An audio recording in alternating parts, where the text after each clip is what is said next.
The corporate legacy media fires yet another journalist who refuses to comply with the woke left-wing ideology. I'm Candice Malcolm, and this is The Candice Malcolm Show.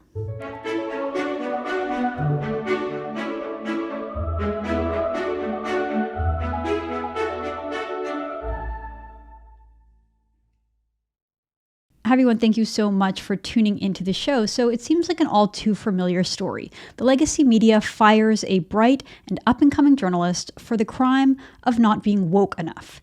If you refuse to go along with the corporate media's social justice agenda, if you fail to comply with the left's rigid, regressive, anti-scientific dogma, you very much run the risk of losing your job. Now, this is true in all sorts of sectors. I've heard of friends who work at big banks who are required to put their preferred pronouns in their bio. Yes, you have to tell the public whether you are a he or a she, as if they wouldn't be able to tell from your name and your photo.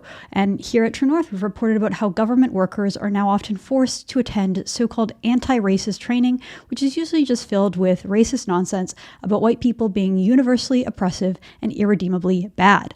The woke mind virus, as Elon Musk aptly calls it, has infected just about every company in corporate Canada, but it seems to be the media that is hardest hit. There are anti-conservative purges happening in editorial sections and managerial rooms across the country. Among the legacy media, I found that this is particularly true in the world of talk radio. So talk radio used to be a medium that was dominated by conservative voices and conservative ideas, but that has dramatically changed in the past decade. We used to hear passionate and heated criticisms of never-ending leftist dogma. Well, today it's the opposite. We hear cheerleading of woke dogma. We used to hear voices ranting against things like political correctness and government overreach, rants against progressive forces undermining family, tradition, and the values of our society. Well, today, talk radio, again, champions all those things. It sounds completely different. It's soft, it's effeminate, it's progressive, it's unapologetically woke. The most trusted conservative voices in the talk radio world are long gone. Voices like David Rutherford and Andrew Lawton, they have been pushed off the airways. The ones that still remain, like long-standing conservative voice Charles Adler, I once worked for him. Well, he's done a complete 180. Adler used to be the voice of Canadian common sense. That was his tagline. That was what he based his show around. Well, now it's the opposite. He's abandoned common sense, and he's become a pro-Trudeau leftist voice cheerleading the Liberal agenda at every possibility. It's unbearable to listen to. He routinely thanks the government, and he calls conservatives the enemy. That's someone who used to be a strong conservative voice. Well, I guess he did what he needed to do in order to keep his voice on the air. Well, today I'm pleased to be joined by a conservative who did the exact opposite, a conservative who refused to bend the knee. He refused to parrot the left's deranged woke ideology, and he refused to be muzzled by the corporate legacy media. I'm talking about Jamil Jivani. So Jamil, welcome to the program. Thank you so much for joining us. Thanks for having me, Candice. So for those who are not familiar with Jamil, this is the first time he's come on the program. He's a former radio host, and he is now a senior fellow for diversity and empowerment, I like that title, at the Macdonald-Laurier Institute. He also sits on the Premier's Council on Equality and Opportunity and is an advocate for community opportunities in the Ford government. Jamil used to be the host of Tonight with Jamil Jivani on News Talk 1010 here in Toronto, but he was recently fired by Bell Media and iHeartRadio for refusing to parrot left-wing talking points. Jamil is the graduate of Yale Law School, one of the best and most selective law schools in the world, and he's the author of the book Why Young Men, Rage, Race, and the Crisis of Identity. So, Jamil, it's such an honor to have you on the show. I know you and I talk, but this is the first time you've come on the Candice Malcolm Show. So welcome, and let's talk a little bit about your background. So what got you interested in the world of media? I know you went to law school, you're a lawyer by training. Why did you choose to go into media and not into law? Yeah, well, it's great to be with you, Candice. And, I've been a listener to the show for a while, so it's cool to be on with you. Basically, my interest in media came from doing advocacy work and activism on behalf of the communities that I serve and that I have lived in. And, I did about, routinely doing interviews and, writing op-eds, eventually turned into some relationships in the media. And I think a tipping point for me was the summer of 2020. In particular, the Black Lives Matter protests, some of which turned into riots in the United States, were happening. There was a church, a very famous and one of the oldest churches in Washington, D.C., that was burned down. You might remember it's the famous church where Donald Trump took a picture with an upside down Bible. And when that church was burned down, it was very troubling to me to see how everyone was pretending that this was somehow the will of Black people, that Black people wanted churches burned down, that we wanted riots, that we wanted police officers being attacked. I just, that is not the experience I've had as a Black person, both living in the United States and in Canada. And it's also not what anyone who I worship with at church or who I see in community centers, what anyone wants, regardless of their racial background. So it was very frustrating for me to see that. And that's what made me kind of say, okay, maybe I need to spend a bit more time in the media space, because there's got to be somebody to speak against this stuff and to show that, the average working middle class Black family has the same political priorities as the average working middle class family of any other race, white, Asian, Hispanic, whatever. And this idea that the media is consistently sort of manipulating certain communities to be, in my view, Trojan horses for a left-wing agenda, I just think that needed to be rebutted. And that's where the radio show came in, where I sort of said, okay, I'm interested in doing more media now. And I had a radio show pitched to me, and I said, okay, I mean, it's different than anything I've done before, but at that point I felt like my voice, and frankly the voice of the guests that I wanted to bring on, was necessary. It's so interesting. I want to go back to that summer of 2020 episode, because it was such an interesting sort of turning point in retrospect, right? You had COVID in full fledged. Everyone was ordered to stay at home. It was a new edict that we're all sort of getting used to. We were told 2 weeks to flatten the curve. And then, as we know, that turned into many, many months of lockdowns. And in the midst of all that, there was this huge traumatic event that was captured on film, and it sort of captured the imagination of the entire world. Talking about the death of George Floyd, the murder at the hands of a police officer in Minnesota, and that kind of really powerful story exploded into just uncontrollable riots all over the country. It seemed to me the media was really kind of cheering that on. They wanted to undermine Donald Trump's authority. They knew that the election was coming up, and they wanted to paint the picture of a lack of stability and complete chaos under Donald Trump's watch.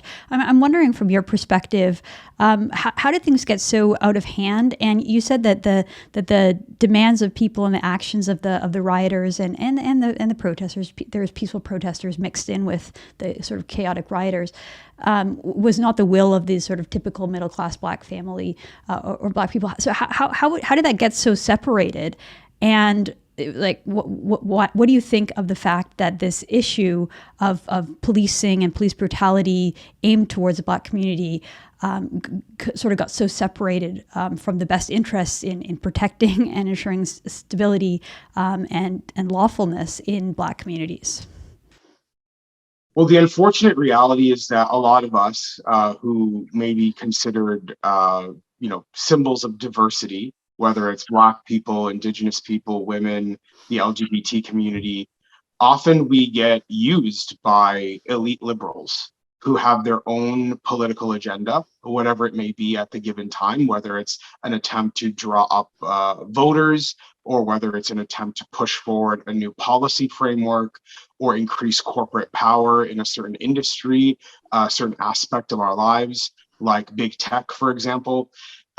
We get used, and it's unfortunate, because a lot of us do believe, and it's I don't say this dismissively, a lot of us do believe that these liberal elites are the only way for our communities to have a voice.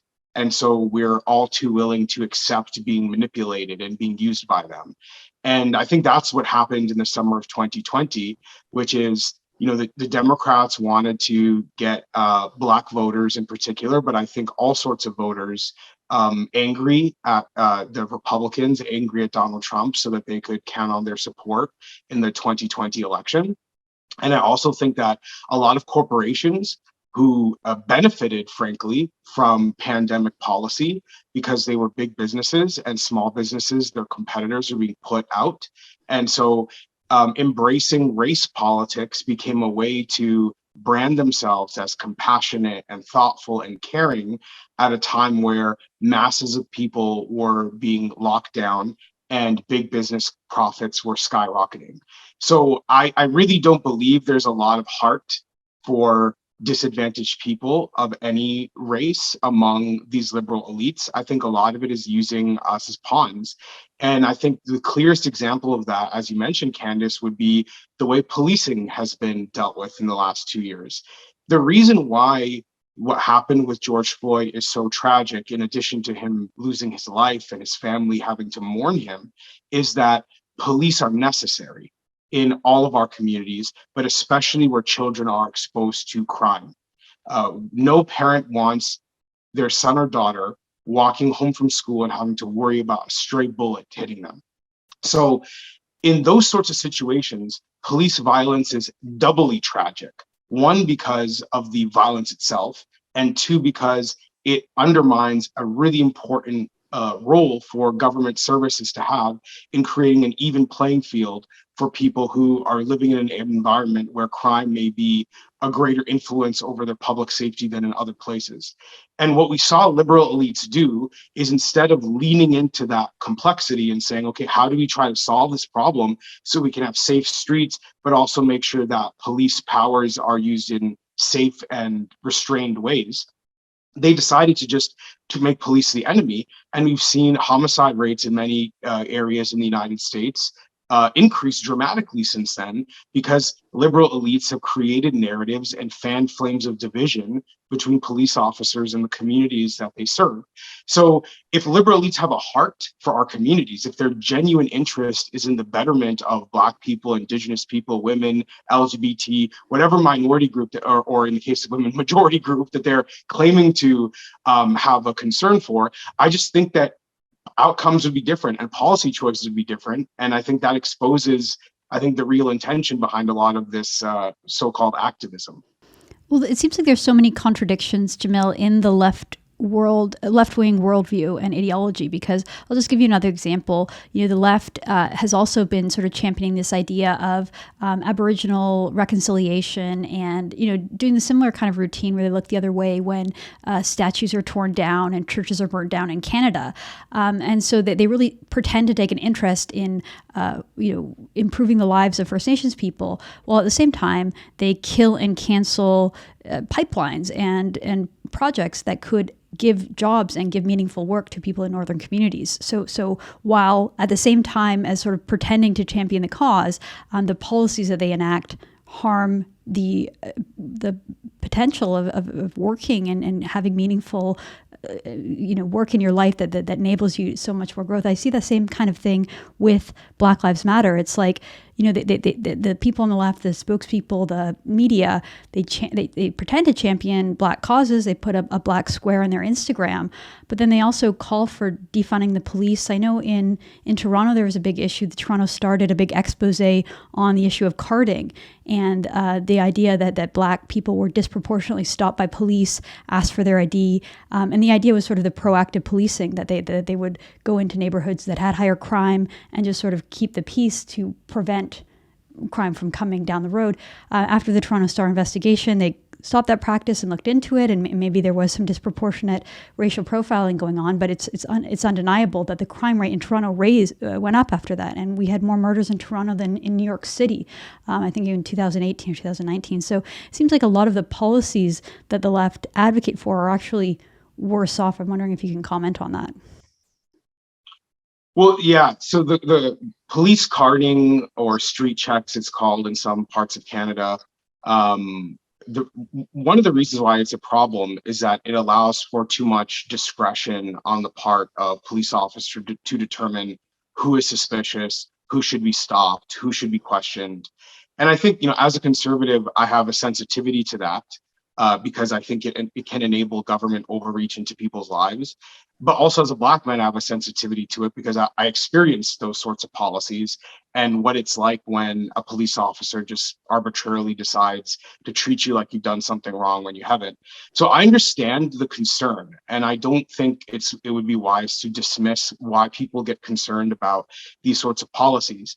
But to your point about the Toronto Star, for example, what it exposes is that when a problem is raised, are people who sort of have a more nuanced, balanced, from my perspective, more sophisticated approach to trying to develop a solution, actually prepared to compete with the left-wing narrative that is going to sound the alarm and remove any kind of nuance in the discussion at all, and frankly misrepresent a lot of these communities, including many Black families, as though we are anti-police or we hate the police or don't understand how critical the police are for us to have any sort of equality of opportunity in this society. So, in my view, what the Toronto Star's success is in shaping perceptions of police officers in this part of the country is a sign that we don't have people sort of on the other side of the debate well prepared to actually push back on the Toronto Star's efforts. I can give you a very clear example of that. We had, in my view, one of the most talented judges in Canada, Justice Michael Tulloch, write a report in 2018 about police reform in Ontario. And a lot of his recommendations are applicable in other provinces as well. And in that report, not once does a single Black community organization that he interviewed, not once does a single Black mother or father that he spoke with, or Indigenous mother or father in that report, say the solution to any single problem is defunding police officers. All of their concerns could probably summarize as mostly around training, building better relationships, police and communities. That is what a Black judge and all the Black and Indigenous community groups he interviewed, that was their perspective. Now, you would think that conservatives in power, whether it's the provincial government here in Ontario, for example, might see that as an opportunity and say, okay, so these are actually really reasonable, practical ways of addressing people's concerns about policing. We should get behind that. It actually doesn't harm anyone. It doesn't take responsibilities or resources away from police officers. In fact, it might lead to more resources for police officers. And yet conservatives sat on that report for 2 years and did nothing. And then when the George Floyd thing happens, the left is ready to push their agenda. And we had nothing to say in response because our work, the work that was done on behalf of the working middle class families that we should be thinking about and prioritizing, was just sitting on a shelf somewhere. So in my view, it's one, we can certainly be frustrated with the Toronto Star's alarmism or other examples of the left being really successful in changing a conversation for the worse. But there's also tons of examples of conservatives just not being ready to fight back and not being in a position to advance our own worldview. And we can't blame anyone for that but ourselves. You're so true. You're so right. It's so true that conservatives are constantly on the defense. And even when we have opportunities, like I would say that COVID presented a golden opportunity for conservative governments to look at reforming our healthcare system, something that conservatives have long complained about, the rigid government monopoly of healthcare. Well, here we have this opportunity where healthcare system is failing, and a lot of Canadians are noticing that. And rather than conservatives being proactive and trying to push forth their own agenda, they're still sort of playing defense on the latest cultural issues with liberals. It's so unfortunate, Jamil. I want to go back to the whole situation with you at News Talk 1010 and what happened there. So you said that you got approached and someone pitched a radio show to you in the midst of this social situation that we were just commenting on. So tell us about your career with the radio station, what your show was about, and how long you lasted on the air. Yeah, so I was on the air for about a year and a half, from summer 2020 until the end of 2021. The person who was sort of directly above me in the very large bureaucracy that is Bell Media, he was great. He understood that I was not a sort of token liberal, that I was a Black man with largely conservative views on many issues, that I was not going to be a champion for Black Lives Matter, that I had my own opinions, that I was going to bring on Black folks as guests who are not going to be parrots for the liberal status quo. He knew all of that and he embraced it, and he was a great boss. But every single manager and executive above him was just like obsessed with trying to force some sort of conformity on myself and on others on the air. And that was where a lot of the problems existed, where it just felt like every day was an exhausting battle. I knew anything I said was going to be misinterpreted, and I would get some kind of weird email saying, Jamil, we heard someone's upset about this. And it was like wearing me down over time. That year and a half was brutal in terms of just I couldn't feel like I could just do my job and then go home. It was like I do my job and then I count down when someone's going to complain about what I've said. Now, let's keep in mind what they're complaining about, my opinions, are held by the majority of people in this country. I do not have fringe views on any topic. My views on the air and my political opinions are informed by the reality that I grew up in an mostly immigrant community. I've lived and worked in middle-class communities all across Canada and the United States. I'm very aware of the challenges people face.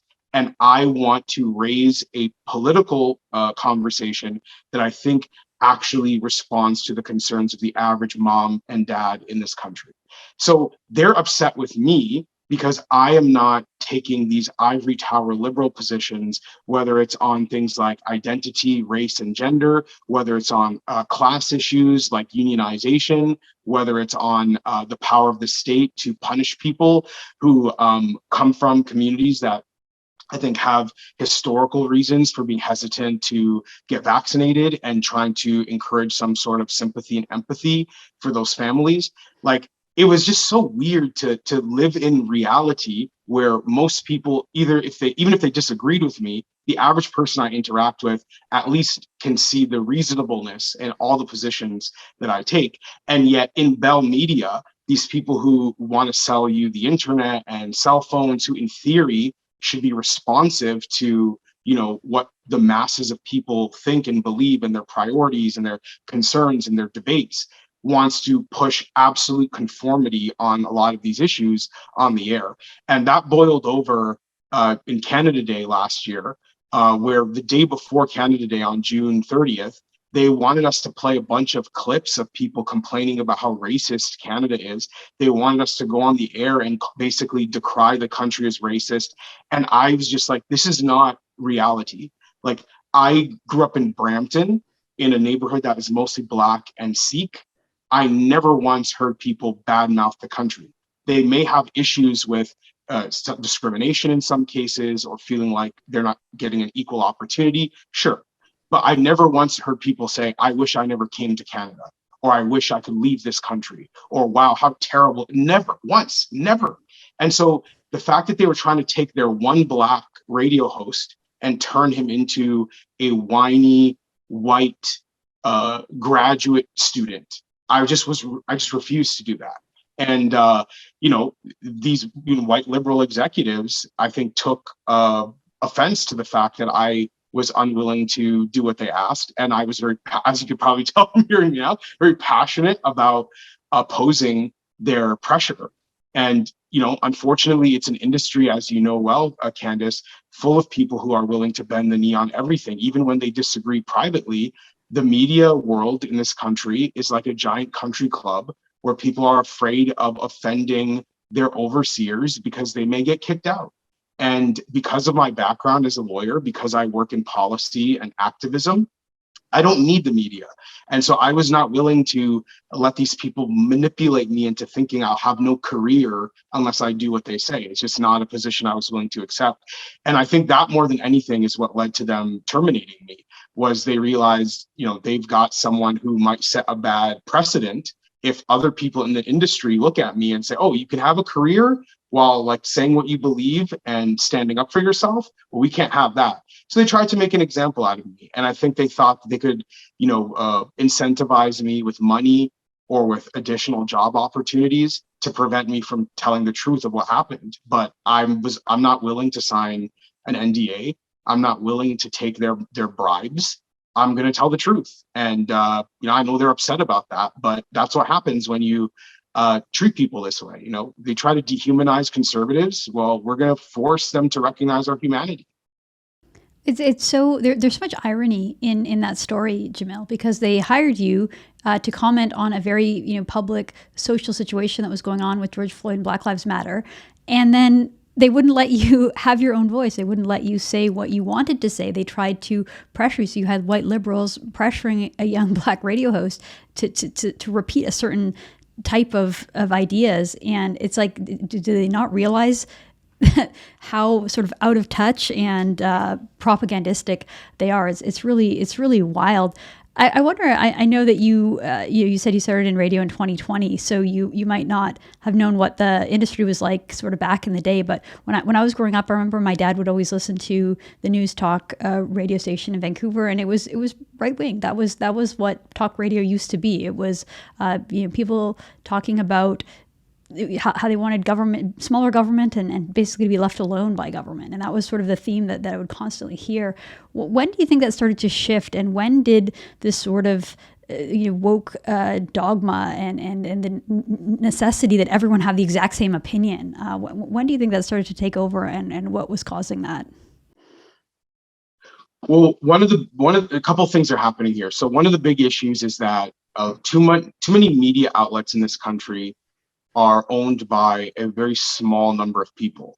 So Bell Media owns CTV News. They own a bunch of radio stations across the country. They own TSN. They own a lot of media outlets. So even though, the average consumer may see these different brands, at the end of the day, they're controlled by the same people. And what that means for us as Canadians and living in a democracy is that a small board of directors, a small C-suite set of executives get to decide what is politically acceptable on these outlets and what isn't. So the centralization of corporate power over the media is a big part of what's gone wrong here. Because what you have in the case of Bell is the same company deciding what is politically correct on the radio or on television is also a very risk-averse company trying to sell you the internet and cable services and cell phones.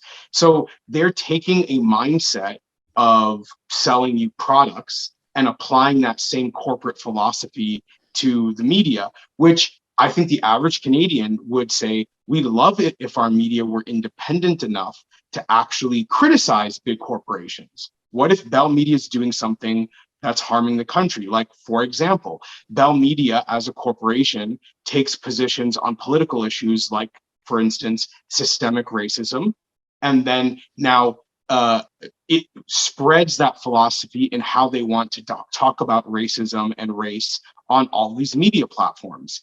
That seems like something journalists should be talking about. Do we want corporations promoting their political philosophy from the top of a board of directors all the way on down through its media platforms? We don't talk about that. The other issue that comes from Bell Media's concentration of power is we know that Canadians are charged more than almost any other country in the world, very high rates for cell phone services and for internet services. Bell Media just raised its prices a few months ago. That seems like something Canadians might want the media to report on. Should we be concerned? Should journalists be talking about why is it that Canadians have to overpay for these things? Why is it that it's becoming increasingly difficult for the average family, especially during a time like this where everything's becoming more expensive? Why is it that we shouldn't be making these things more affordable, especially, by the way, when the government's going to force your kids to stay home and take classes online? Why is it now that Bell gets to raise the price of the internet while more parents actually need the internet to give their kid a fair education? These are all questions that you would want a fair and independent media to be exploring, and yet you see very little coverage on these issues. So I think that's one big problem, is the corporatization and the centralization of corporate power in our media. Another issue, though, I would say that comes out of this is a generation shift. And this is something that I think is really important for people to understand.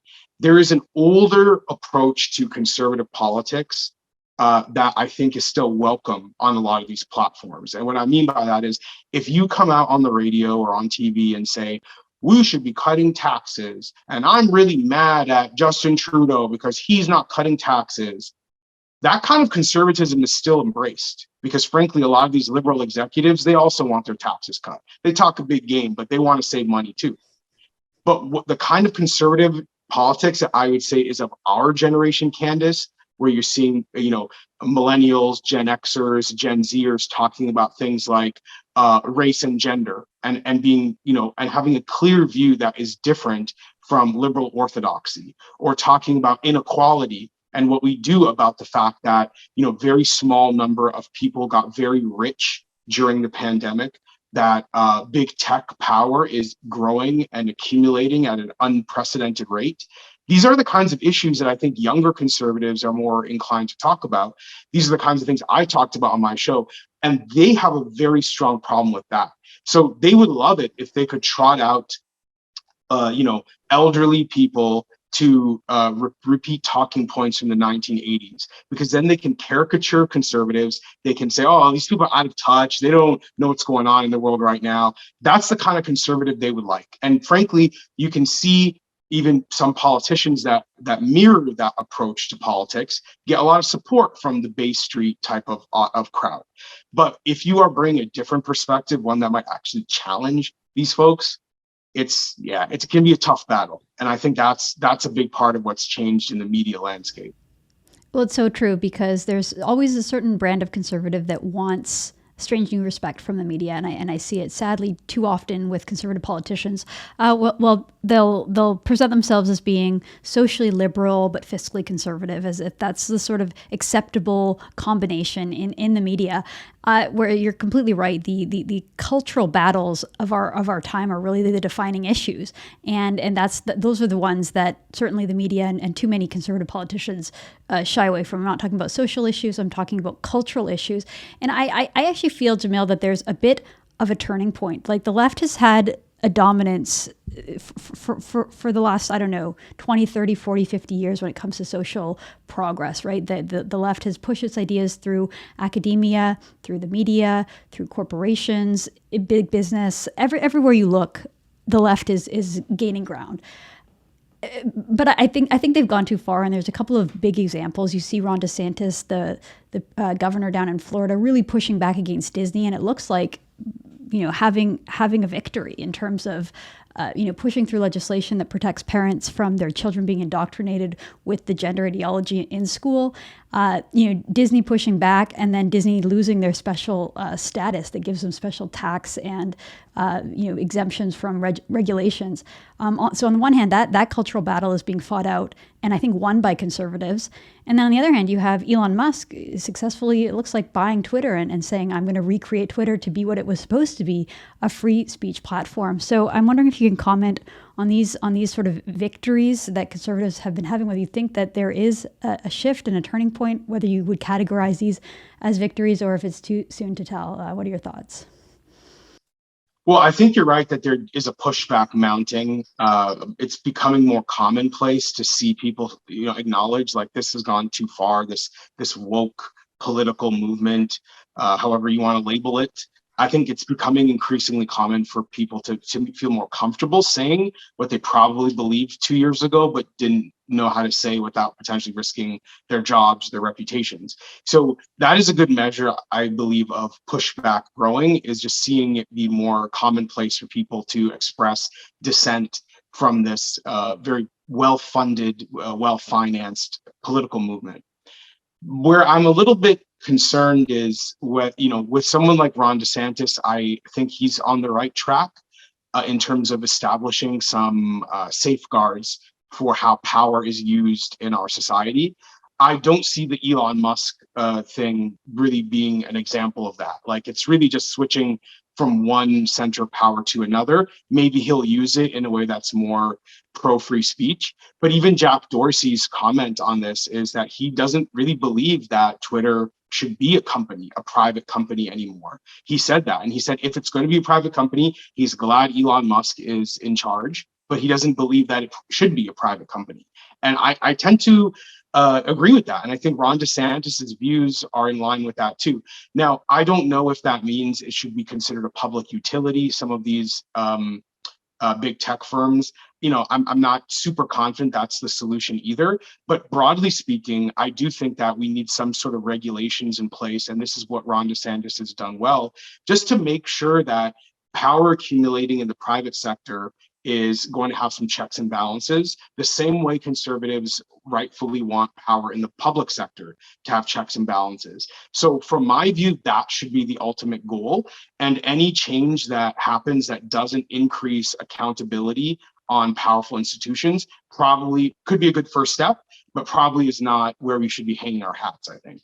Well, it's interesting because we talk a lot about how corporations, especially big tech, they are more powerful in countries, and we see examples of that time and time again, but they're not governed by anything remotely like a constitution. So there's no transparency or public disclosure in terms of how the algorithm works. You have no idea why you're not getting the same kind of reach as you might have before. It's completely secretive. And then when it comes to protecting free speech and freedom of association and the right to you have a platform, essentially the right to speak in the public, they'll just erase your account and disappear you without any kind of, again, transparency or due process. So it seems like it is a bigger challenge than just who's at the helm. However, I think I can't help but feeling like that we're reaching this cultural turning point where the left has just pushed us too far in so many ways, and it's been adopted by all of the sort of elite fancy people that hold the same opinion, that we're starting to see a bit of a pushback. Maybe that's too optimistic on my behalf, but it's starting to feel like maybe there's a cultural turning point happening. I'll give you the last word to give your thoughts on that. I certainly hope you're right, Candice, that there's a cultural turning point, and I think you've given some great examples of where we have reason to be optimistic. The only thing I would say is that this is a consistent sort of up and down, ebb and flow.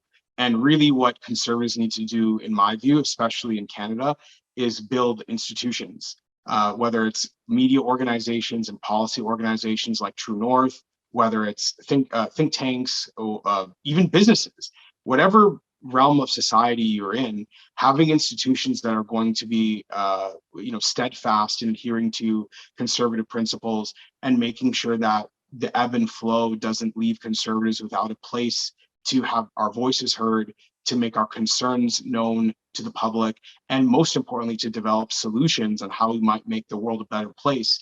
I think we need those institutions, and I don't think we should outsource that to Elon Musk. So my hope is that we all just keep, fighting the good fight and building the kind of institutions that can do right by, the working middle class in this country. Oh, that's such a good point. All right, Jamil, thank you so much for joining the show. It's really been great to have you on. I look forward to having you on again. Thank you so much for joining us. That's Jamil Jivani. I'm Candice Malcolm, and this is The Candice Malcolm Show.